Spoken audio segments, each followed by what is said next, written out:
Hey, Guru Nation, welcome back. We got a very special guest. It's Diana Cabrera. Is that how you pronounce it, Diana? Or is it, how do you pronounce it? Diana. Diana. See, I got it Yeah. right, guys.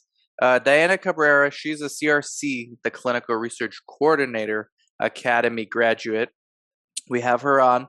We have Monica, who's the program director and the instructor, very hands on. I gotta say, Monica, first of all, a couple of things. Number one, I need to be more involved with CRC Academy. Number two, maybe during internship.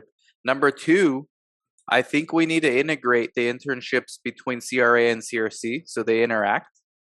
That was a genius idea. And number three, I watched your recordings yesterday.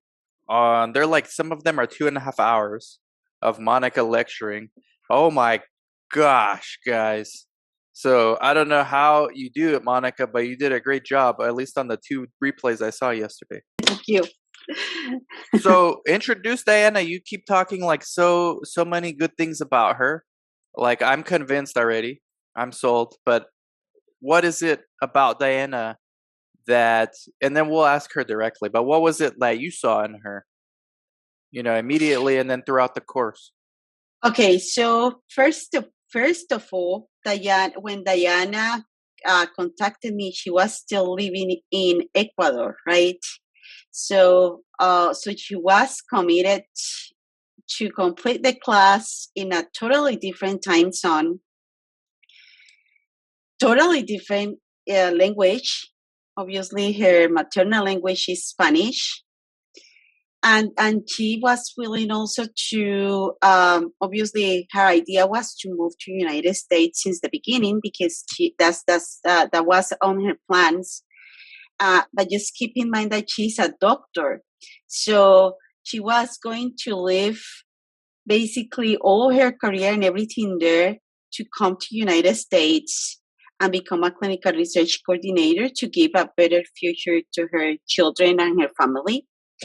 Um, but the great thing is that a lot of doctors from overseas, they don't know about the opportunity they have in research, and she found it even before she was here, even before she was, um, in United States, looking for what to do in the meantime while she got her accreditation, right? So I think she had a vision since the beginning. She knew basically what she wanted to do. She was doing research before she actually got into the Clinical Research Coordinator Academy. And when I say that, is she was researching what was best for her profession here, how could she use and make it the best out of it, right? So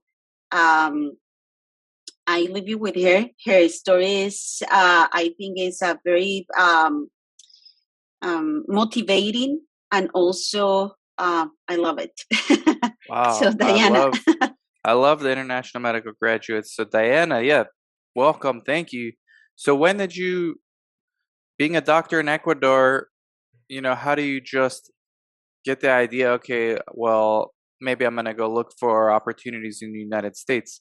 Like, when did you think about that? And did you think about research at that time? Or was it just more general idea? Yes, actually, since I was in university, I was part of studies. I got publications in journals from in United States, Mexico, Chile, Ecuador. I was really interested in research, but I was not a focus on what was the goal. So when I saw Ashley, that was the first person I contacted, she told me to talk with Monica, and I think that was the way, the path that opens the doors here in Wow. this country. Actually, I'm really, really, I appreciate the help of both, because I arrived July 19th, and August 16th, I got a job. Okay, so it is really, really amazing how the experience I got, the knowledge I got, the skills, also the abilities I got, I could put on in this site, and I am working on it. I have been given feedbacks very good from my boss and from the monitors. So I really appreciate the help and all the knowledge I got from Monica and in the academy. So you got a job in a Thank month. you. You got a job in 1 month as a coordinator at a site? 28 days actually. 28 days you got a job as a coordinator. But what did you do to get that job? Like how a lot of people are watching and saying, "Well, I've been trying for 98 days and I still don't have one." What did you do that's different maybe? Well, I can say it is really important. I got some license like medical assistant, EKG technician, phlebotomist. I draw blood right now. I have my certificate from the academy, and well, I'm bilingual. And also, the communication skills are really important in this type of work. And then the point is that there is a lot of work, a lot of positions. I'm really impressed because I have been contacted several times, but actually I usually call to Monica when I'm gonna make a change, when I need an advice. I need to talk with her because I know and I feel she's gonna give me the best advice for my career. Oh, thank you for your trust. So you've been now it's February, so you've been a coordinator now for about 6 months, right? More or Correct. less. Correct. And 6 months. you've probably experienced a lot already. Like how many studies do you doing and what is your day to day like maybe? Well, right now I'm conducting 3 studies: hypertension, with the same drug, IP drug, and also a COVID study. I'm like the one that is leading the studies, but I have been monitored, and there have been a lot of good feedback, no big deviations. And actually learning about them is really, really interesting. And putting all the details, all the recommendations they gave to me in the next visits of the subjects is the key. It must be interesting for you to go from published a published doctor, a published writer doing research in Latin America and then coming here and seeing like being on the other side doing the actual clinical trials. You've kind of see the full spectrum, right, of research. What do you think? Like, how has your perception changed? And you were an experienced researcher already in Ecuador. You were doing research, at least you were publishing articles. So, what was your perception of research at that time, clinical research versus now? What are your thoughts on this? Actually, this is the other side of research because I've been the one that have been writing. I've been the one that have go to the street and look for people, for subjects, for the studies. But right now, I'm the one that is putting a interaction with the people, giving the IP, training people. So I as Diana, being in both sides, I prefer this one because of the interaction. Usually, I don't like to stay in the desk. I like to be with the subject and training them how to take the IP, talking about them, the adverse events, and letting them know that they can trust me. Anything happens, they can call me back, and they have a friend. So they don't have to be afraid about what's happening. If I can help, I do and give my best. So actually, I prefer this side of the research. Although you know that when you make publications, your name is on a paper, right? Yeah. But actually, here, this part is where you see when an IP, when a new drug that is gonna go out is really making the process, is really making everything in the body. How is it reacting in the body of different types of subjects because of the diversity we have in this site? So it's really, really interesting, this part of the research. I prefer this one and I will stay in this one.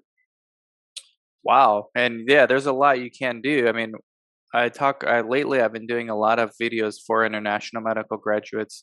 One of my hopefully soon to be employee here in Yuma, Arizona is a doctor from Mexico, and he's a medical assistant here at urgent care. But Jaime, who's my nurse practitioner, he works with him. He told him about research.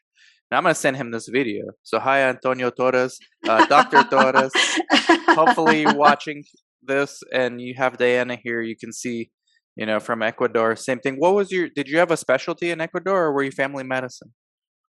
Well, I am a generalist. Okay. Also, I got a master's degree in healthcare management. I recently graduated from it, from an accredited university with a double ACSB accreditation.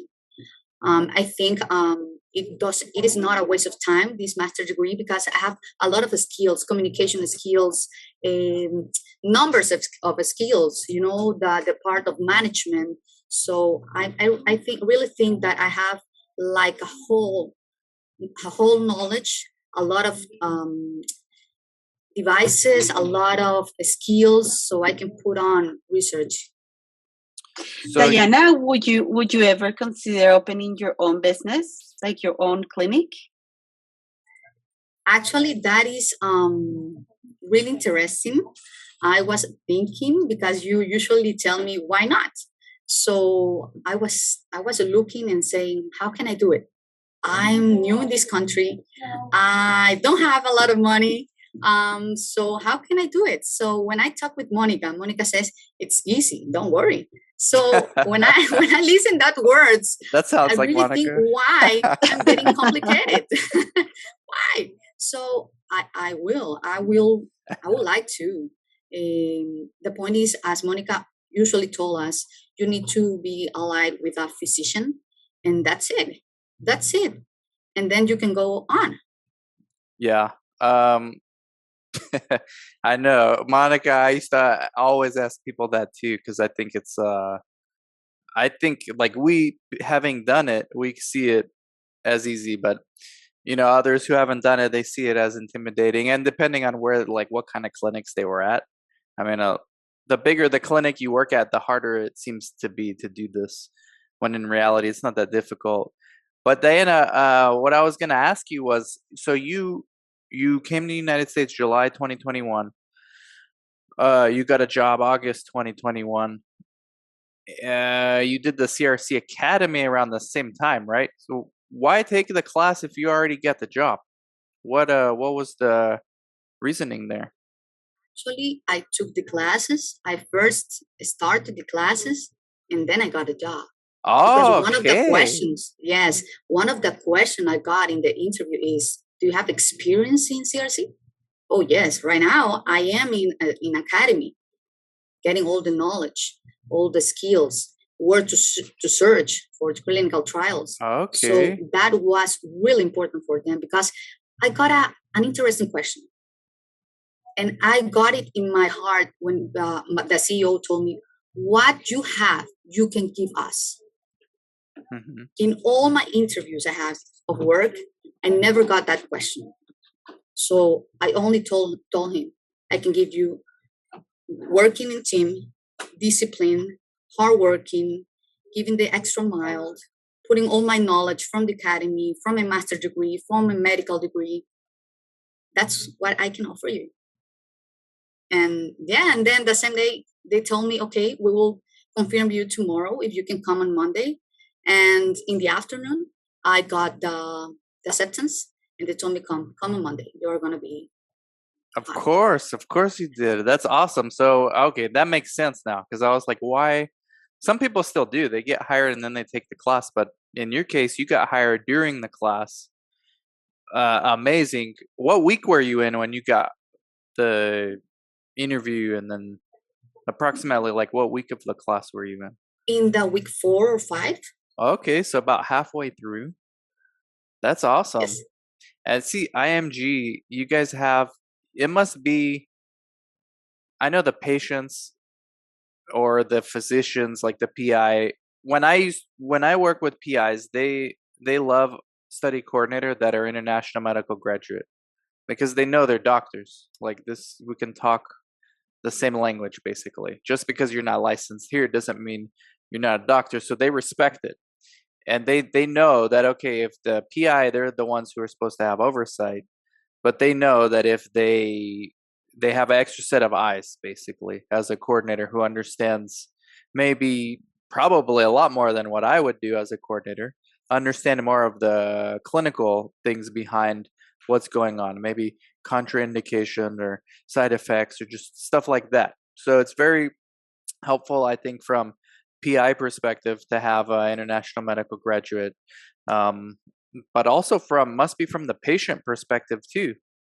I mean, do you let them know that you're a foreign trained doctor, or does that not really come up in your conversations with patients? Yes, sometimes there is the time to let them know that I'm from Ecuador. Sometimes there is not the time, but it is really interesting having this background. It is a plus, but it is not essential. Right. Actually, because I have seen or evidence, like for example, symptomatic bradycardia, and I let the PI know about it. So it is really, really interesting to have this background. But as I say, it is not essential. A CRC can also be an engineer, because here is a case in my site, and she right now was a CRC, and then she is the manager from the regulation department. So actually, you cannot feel like sad because if you don't have the nurse background or the medical background. No, it's not essential. There's always a pro and con to any background. Nobody's perfect, and there's always pros and cons to all kinds of backgrounds. Wow. So what was your experience like? Did you finish the class, or since you got the job you just quit and you failed? No, there is discipline. We are taught to have discipline, be continuous. I have 2 kids, so I had to be with my kids, try to be the best in the class. Usually I remember the words of Monica, patient safety. So usually when I see my subject, the subjects, the patients, usually that the words are in my mind. If there is something that can affect them, if there is something that can put in risk, I try to notify. And if the IP should be stopped, okay, we have to do it if the PI accepted. Mm. So I really finish all the classes. I try to be in all the times, participating, trying to learn more, asking a lot, writing emails. So because I want to be a good CRC with good clinical practice. Right. Yeah, because you're right. Because I've employed like probably a dozen or so IMG in my life as coordinator, and most of them are great, but there are some that are like, you know what? I'm a little too confident. I'm a doctor. Who are you to tell me? And it's probably because I was younger back then. Who is this guy to tell me what to do if I'm a doctor? And that, you know what? Sometimes it doesn't work well that way. So it's all about attitude as well for IMG or for anybody for that matter. And by the way, that's patient safety. If you guys ever have a job interview, right? Ever get a job interview and they ask you a question you don't know how to answer, make it flip to patient safety somehow. Anything, almost anything can apply to that, and no one's gonna argue with you on that either. Yeah, and I wanted to mention that um like Dan was saying that some students after they get a job like in let's say week 2, week 3, week 5, they just stop finish the class, and I will say that at least 80% of them regret it because what happened is all that knowledge that they needed to have to make their life easier while they were practicing as a clinical research coordinators. Now they have to experience it without that foundation, right? So they might get trained, but they get trained only for that specific organization, and sometimes not all the organizations are giving you the details, or is not the training is not as detail oriented, and you miss a lot of this important information. So so I recommend that students don't please finish it, because if you don't finish it, more likely you're gonna end up regretting it. No, that's a good point, because we do have, especially in 2022, there's a lot of activity in the job market, and Yeah, I mean, just take, if you get the job, that's great, but continue the class, is Monica's point if you take it. Diana, we have your LinkedIn profile here. Do you want people to connect with you? Yes, of course. Okay. I have to ask permission. So, all right, people are going to connect with you on LinkedIn. 6 months into being a coordinator, what's the most difficult thing you've done? The most difficult thing is retraining the subjects. Because I say something, then they come to the next visit and they say a message totally different what I gave them. So it is a challenge. For me, it's a challenge. Sometimes I said, what can I do so the subject, the patient understand what should he do with the IP, for example. So that is a really challenge for me. And usually the solution for that is retrain and retrain every time the subject comes to each visit, and actually make questions to the subject to see if they are doing the exact things they were told to do. Mm-hmm. So there you can see if they are doing good or they are not doing good, and then I retrain. That's good. I like that. That's basically the process of consent. People say, and this is completely true, informed consent is never over. It's a process. Every visit, whether or not there's a new form, it doesn't matter. You're re-educating the patient every time about the study, whether it's IP compliance, whether it's compliance with their diaries, whether it's compliance with anything else, with their visits, right? It's always retraining the patients. That's a good answer. Patient-centric, very patient-centric of you. Sorry, no, go ahead.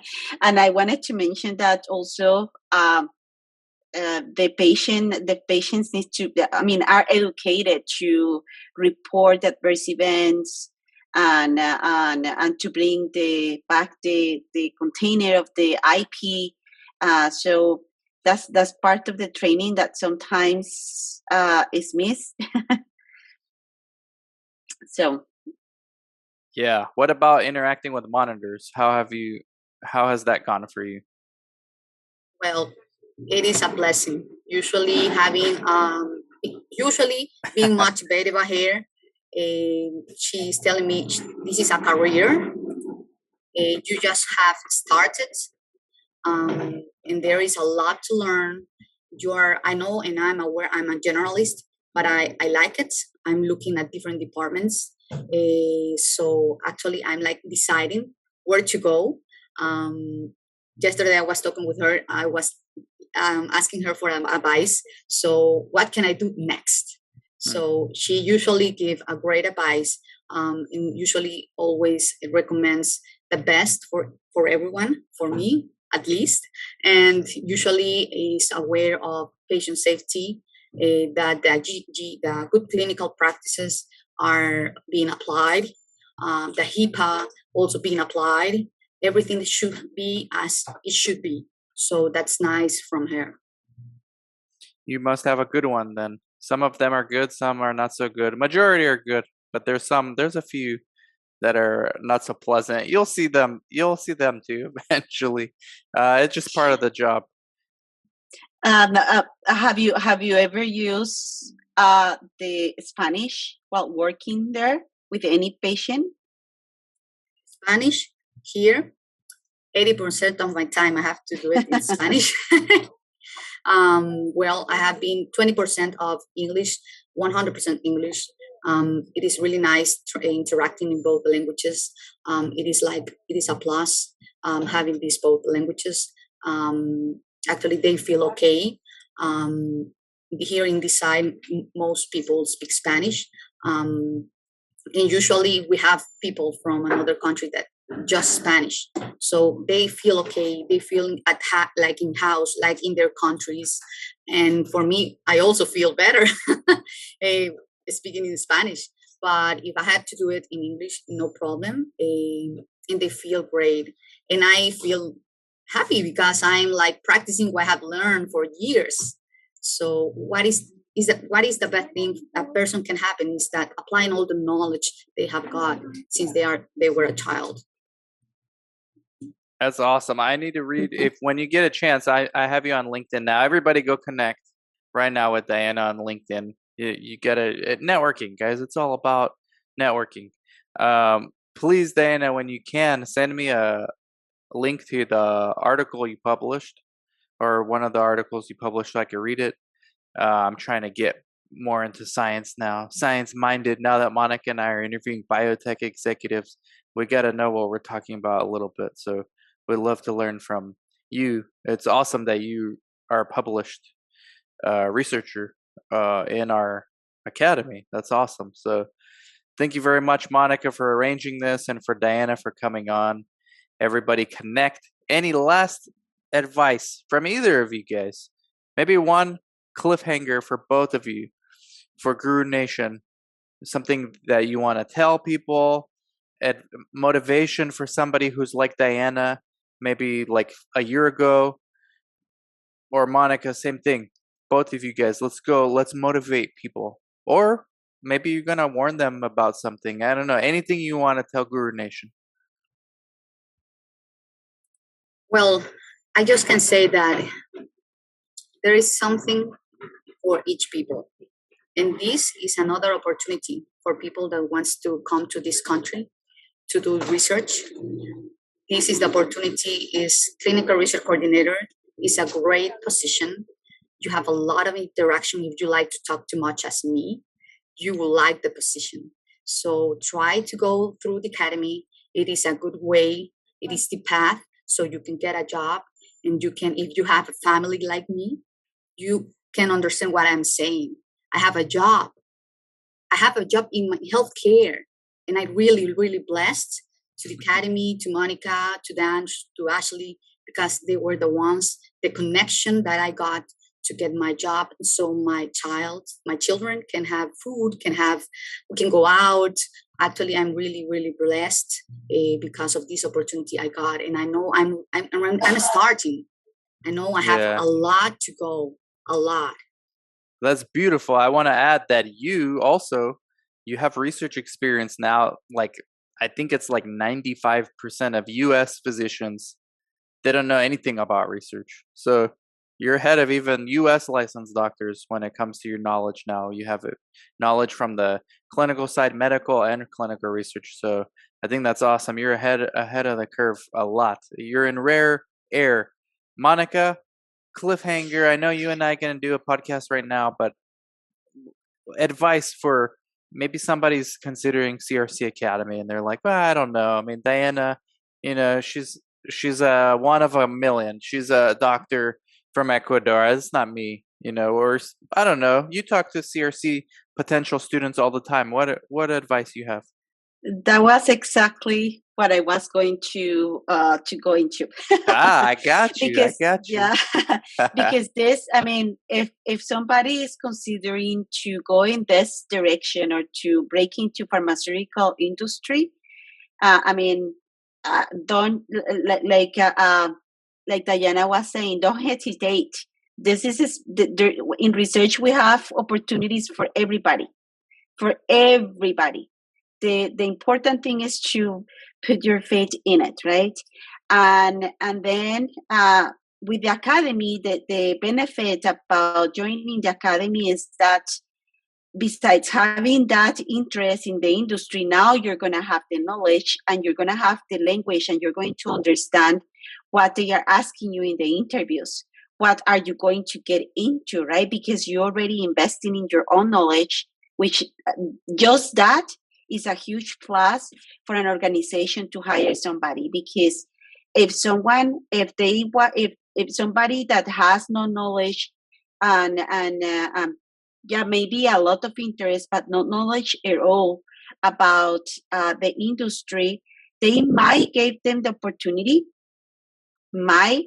but if somebody that is already investing in their own training, they already know that this person already have an idea what the job entitles, and they know that the money that they're going to spend on the training of that person or the startup for that person in that position is not going to go to waste because that person already knows, rather than somebody that has no idea, that maybe start the training and then 1 month later will say, you know what, thank you very much, but I think this is not for me. So that organization is going to waste money on the training and on obviously time, which and time is money, right? So putting just the education part in your CV is important, and it can open opportunities. Well said. And I know that there's people going to be asking this, so I think that's a good clip too for Ivan for Facebook. Run with that ad, that last 2 minutes from Monica. Thank you guys so much. Diana, I wish you were in Yuma, Arizona. Monica, we'll talk soon on our podcast. Take care, guys. Connect with Thank Diana you. right now. Bye-bye. Bye. Thank you.